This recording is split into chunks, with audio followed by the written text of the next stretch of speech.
Okay, chances are if you're watching this video, you're either a computer science graduate, you're graduating in computer science in a few years, or you hold a computer science degree. Now I'm about to tell you the advice and strategy I wish I had 1 year ago when I graduated, because at that time I was looking at all the negative media online, talking about plummeting job rates and how AI is going to replace all software engineers, and I literally had no idea what to do once I graduated. But once I actually implemented the advice and strategy I'm going to give you in this video, I went from graduating with absolutely no idea what I wanted to do, and also getting rejected for a job on the day of my graduation, to a year later having an app that went completely viral, literally has over 900,000 users, working at a startup that got acquired, and also getting job offers for over £70,000 plus equity. And this is all within 1 year of graduating. Okay, so the first thing you need to understand when you're applying for a software engineer role, in my opinion, this is no longer a regular type of job you're applying for. Your degree doesn't really mean anything, and your projects that you're linking likely don't mean anything. And the reason why I say likely is because you need to apply this piece of advice I'm about to give you. The reason why I got so much success post graduation when I started applying for roles is because I started to include projects that were truly interesting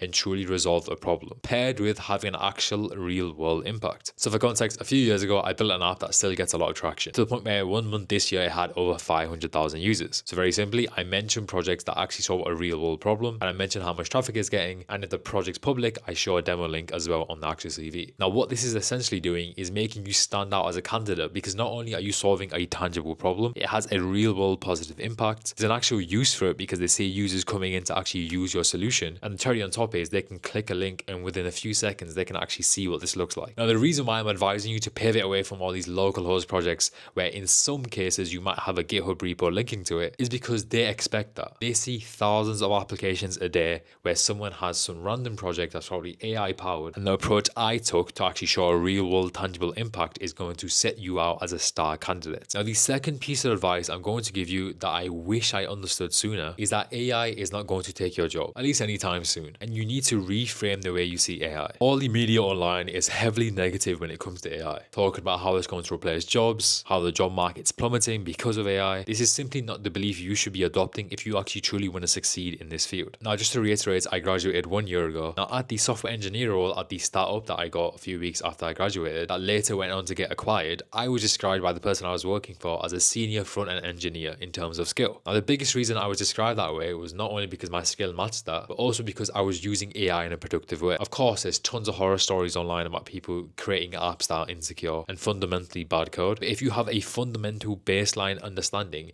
you should not be having any worries about AI replacing you. You need to understand that using AI the right way is going to 10x or 100x yourself as an engineer. And instead of trying to fight it or see it as the enemy, so to speak, you need to harness it and allow it to push you forward as an engineer so you can get access to these higher level positions. Because fundamentally, in a world without AI, I would not be getting offered a role for 70k plus equity as a founding engineer within the first year of me graduating. And that is simply because AI allows me to not only work quicker, but also continuously push the boundaries of my knowledge and what I'm able to do. And in doing so, improves my ability as an engineer super quickly. Now, I do have a bonus tip that I'm going to mention, but if you can combine the two pieces of advice I mentioned in this video and apply it to yourself as a software engineer, you are undoubtedly going to land roles and get success with your job applications much quicker. And even outside of that, you're going to get access to opportunities because you're making yourself stand out as a candidate. Now, the bonus tip, which I highly recommend you do if you do want to succeed as a computer science student. Now, this isn't fundamental, and I know a lot of people will be listening to this thinking, you know, you don't need to do this. But honestly, it's made me find opportunities so easy. Like 1 month ago, I made a Twitter. It already has over 3,000 followers, and I'm posting content about the apps I build and the traction it gets. And off the back of that, I'm getting a lot of inbound messages, people asking me if I'm available for work, whether it's full-time positions or working at a startup or even part-time stuff. If you start to market yourself online, market your projects and their results, you're going to develop a presence and you're going to increase the leverage you have as a software engineer. Now, if you can go ahead and implement all the advice I mentioned in this video and execute on it properly, trust me, your career and experience of being a software engineer is going to become dramatically easier, and you're going to get access to way better opportunities. Now, before we wrap up the video, if you guys are launching apps of your own, I did create a free community for founders, and this has tons of resources in there that I wish I had at the start of my founder journey, and all these resources and community is completely free. So I highly recommend you join. These resources will help you out a ton, and I'll see you in there.